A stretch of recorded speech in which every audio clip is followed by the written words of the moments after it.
Oke, masih semangat Bu? Iya Pak. Oke, biar makin semangat, kita tepuk semangat dulu Bu ya. Ya. Oke, masih ingat dengan tepuk semangat Bu? Masih Pak. Oke, kita coba Bu ya. Tepuk semangat. Semangat.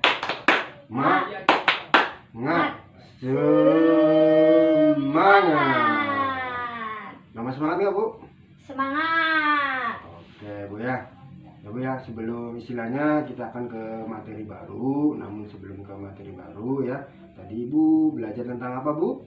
Cara pencegahan kekerasan di lingkungan keluarga dan masyarakat. Oke, terima kasih Bu jawabannya ya, bagus sekali Bu ya. Iya, Oke, Pak. lanjut ya, kita ke materi baru Bu ya, tentang pencegahan kekerasan pada anak istimewa Bu ya. Oke Bu ya, sebelumnya Ibu pernah tahu nggak apa sih anak istimewa itu Bu? Yang membutuhkan perhatian. Oke, ya Bu, ada lagi Bu? Cacat mental. Iya Bu, ada lagi Bu? Kekurangan fisik. Iya, ada lagi Bu? Sama kekurangan pelayanan khusus. Oke, terima kasih atas jawabannya Bu ya, bagus sekali ya. Oke, biar lebih jelasnya lagi, coba kita lihat Bu ya. Ini Bu ya, tentang pengertian anak istimewa ya Bu ya. Ya. Anak istimewa ini adalah anak-anak yang memerlukan perhatian khusus Bu ya. Karena mengalami hambatan fisik, mental, intelektual, dan sosial, tetapi mampu mengembangkan kemampuan-kemampuan baru dari potensi yang ada pada dirinya ya Bu ya. Paham Bu tentang pengertian anak istimewa ini? Ya paham Pak. Oke, ya Bu ya. Oke Bu ya. Baik Bu, pengen nonton film nggak Bu? Pengen Pak. Oke, ntar saya puterin film ya. Saya mohon ke Ibu ntar dilihat, diamati ya. Setelah Ibu melihat film itu, ntar saya akan menanyakan ya Bu ya, Iya, tentang Pak. perihal film yang saya akan putar ini. Oke Bu Ya. ya. Coba dilihat filmnya Bu ya.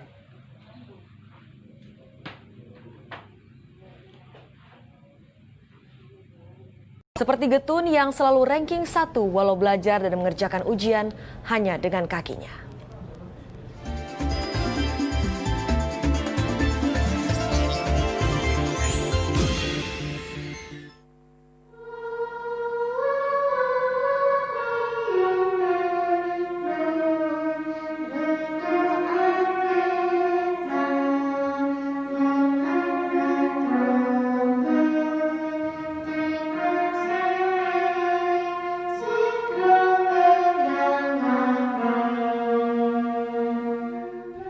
Getun Triaena, siswa kelas 5 SD Negeri 1 Celapar, Banjarnegara, Jawa Tengah, telah mahir menyanyikan sejumlah lagu dengan iringan organ. Sekarang, Getun jadi anggota inti grup musik sekolah.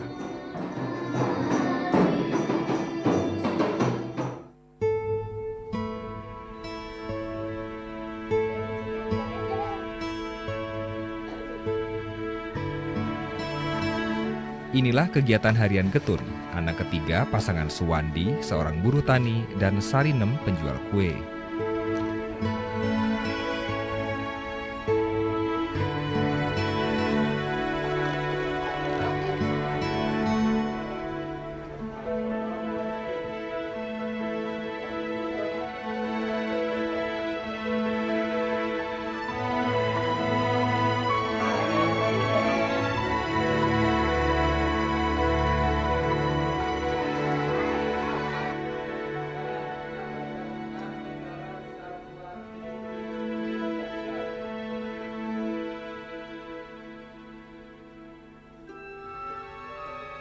Cara menulis Getun jelas berbeda dengan rekan-rekan sekelas. Bukan berarti Getun sulit meraih prestasi. Kelas 1 ranking 1, kelas 2 ranking 1, kelas 3 ranking 2, kelas 4 semester 1 ranking 1, semester 2 ranking 2. Bagi teman-teman di sekolah, Getun telah menjadi inspirasi. Baik, nggak pernah menyerah, pintar, nggak pernah ngajakin temannya. Walaupun secara fisik dia mengalami kekurangan, tapi dalam kegiatan pembelajaran sehari-hari dia juga bisa mengikuti secara normal, dalam arti dalam kapasitas kemampuannya, nilai-nilai hariannya dia termasuk papan atas di kelasnya. Bahkan untuk tahun-tahun lalu dia bisa ranking 1 di kelas. Kegigihan Getun yang lahir bulan Mei 2002 terlihat bukan hanya di sekolah. Di rumah, Getun juga pantang dibantu.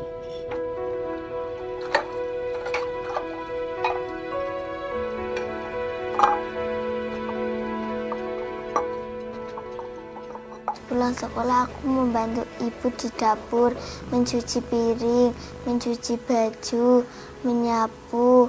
Kenapa tuh? Kasihan sama ibu. Kasihan sama ibu, kerja sendiri ya? Ya.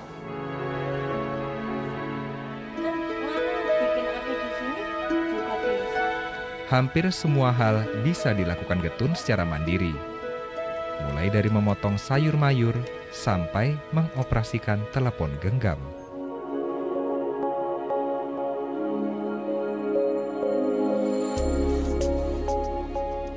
Getun lahir tanpa kedua tangan.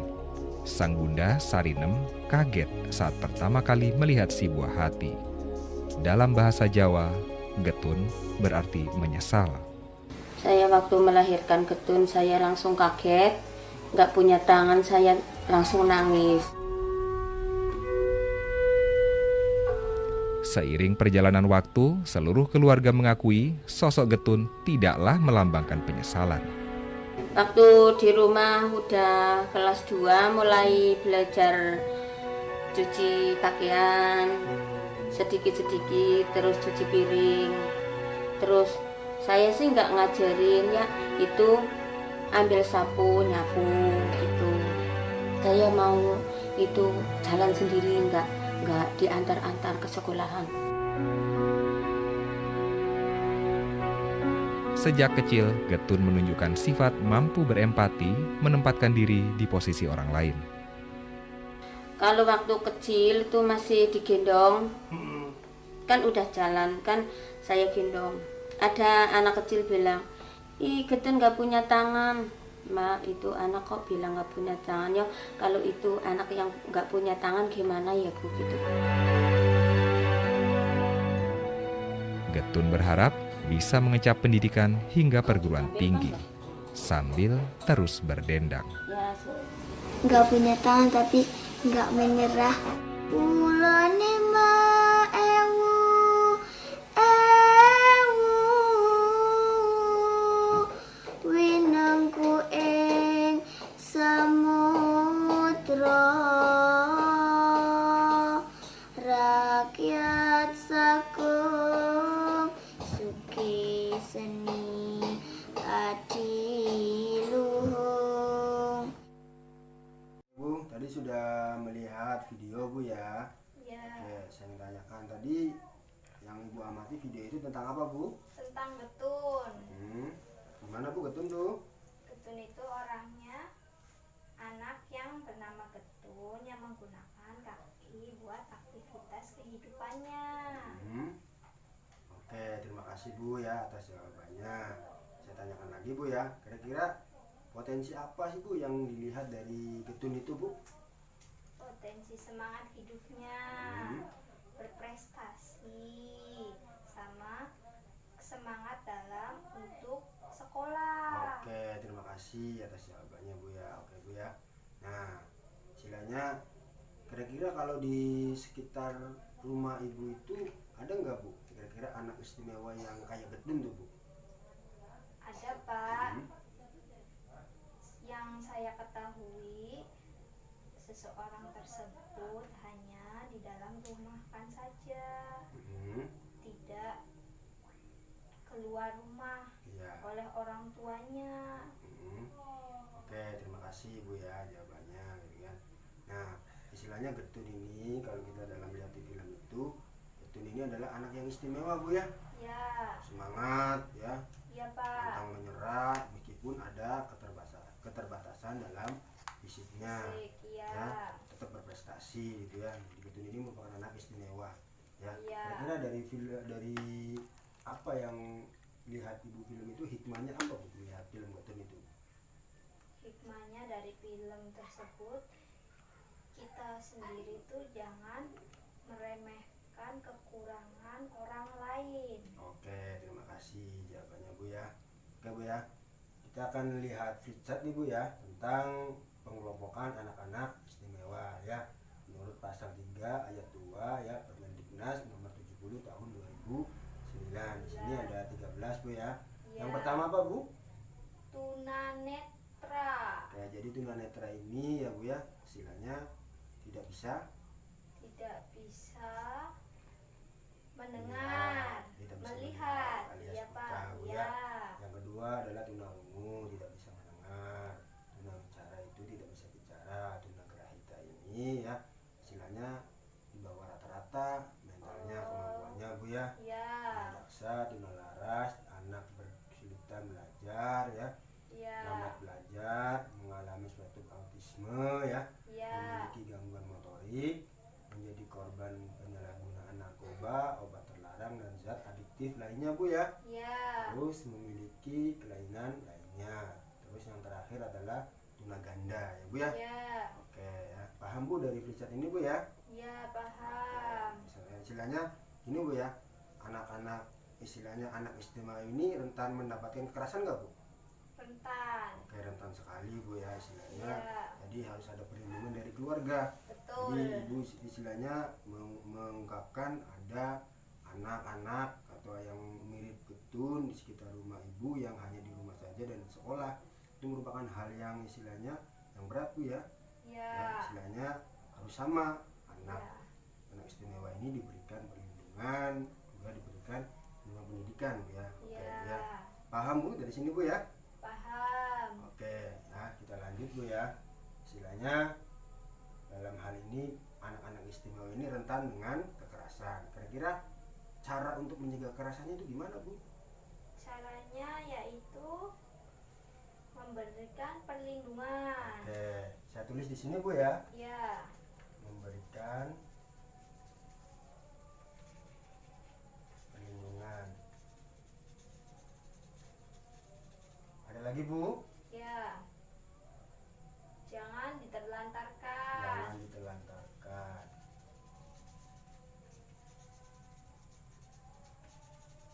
Ada lagi Bu? Ada. Dan diperhatikan Diperhatikan ya Bu ya. secara khusus. Secara khusus ya Bu ya. Oke, terima kasih Bu ya atas jawabannya ya. Oke, biar lebih enak ya atau biar memperjelasnya, coba kita lihat flipchart Bu ya. Tentang cara pencegahan ya kekerasan pada anak istimewa Bu ya. Tuh, sini dilihat Bu ya. Yang pertama, menyadari bahwa anak adalah amanah dari Tuhan Yang Maha Esa, sehingga orang tua berkewajiban menjaga. Yang kedua, tidak merasa malu memiliki anak istimewa ya Bu ya. Merasa malu. Yang ketiga, mau memperkenalkan anak istimewa kepada lingkungan. Yang keempat, percaya bahwa anak dapat mandiri. Selanjutnya, memberikan kasih sayang secara wajar ya. Terus memenuhi hak-hak anak istimewa atau kebutuhan dasar ya. Yang terakhir, memberikan dukungan kepada keluarga yang memiliki anak istimewa ya Bu ya.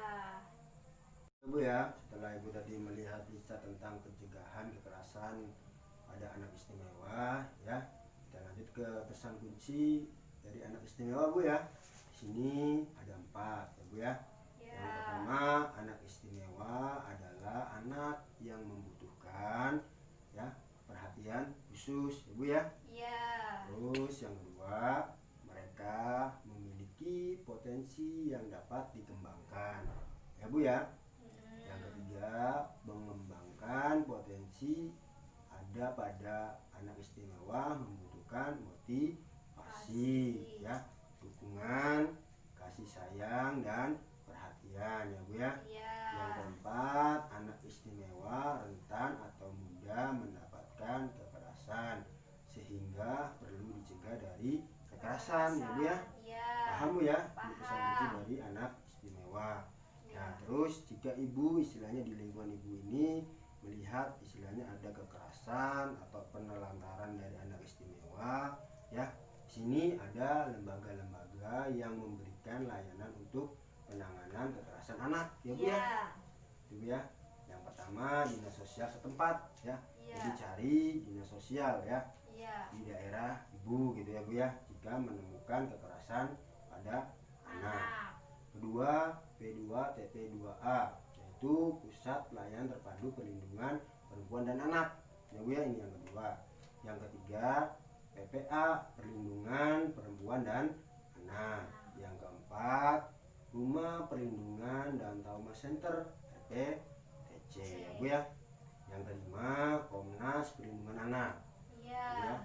Yang keenam, Komisi Perlindungan Anak Indonesia atau KPAI. Yang ketujuh, Tim Reaksi Cepat RTC, ya, Kementerian Sosial. Yang kedelapan, LKS Anak terdekat, ya. Yang kesembilan, TEPAK, ya, 081, ya Bu ya. Seperti itu. Jadi ini adalah lembaga-lembaga ya yang itu untuk penanganan kekerasan anak, ya Bu ya. Jika ibu menemukan atau melihat ada kekerasan ya pada anak istimewa gitu kan, boleh menghubungi lembaga-lembaga ini, ya Bu ya, karena istilahnya anak istimewa ini perlu diperhatikan ya, didukung, dimotivasi supaya mereka juga merasakan bahagia ya, supaya itu sama-sama manusia, ya Bu ya. Paham Bu? Paham. Ya. Jadi harus benar-benar diperhatikan. Ya, ini adalah sebuah hal istilahnya untuk perlindungan kepada anak ya, supaya tidak mendapatkan kekerasan. Oke, dari materi ini paham Bu? Paham. Ya, ada yang perlu ditanyakan Bu? Cukup. Cukup. Oke, terima kasih Bu ya. Iya. Ntar kita lanjut ke materi selanjutnya ya Bu ya. Iya.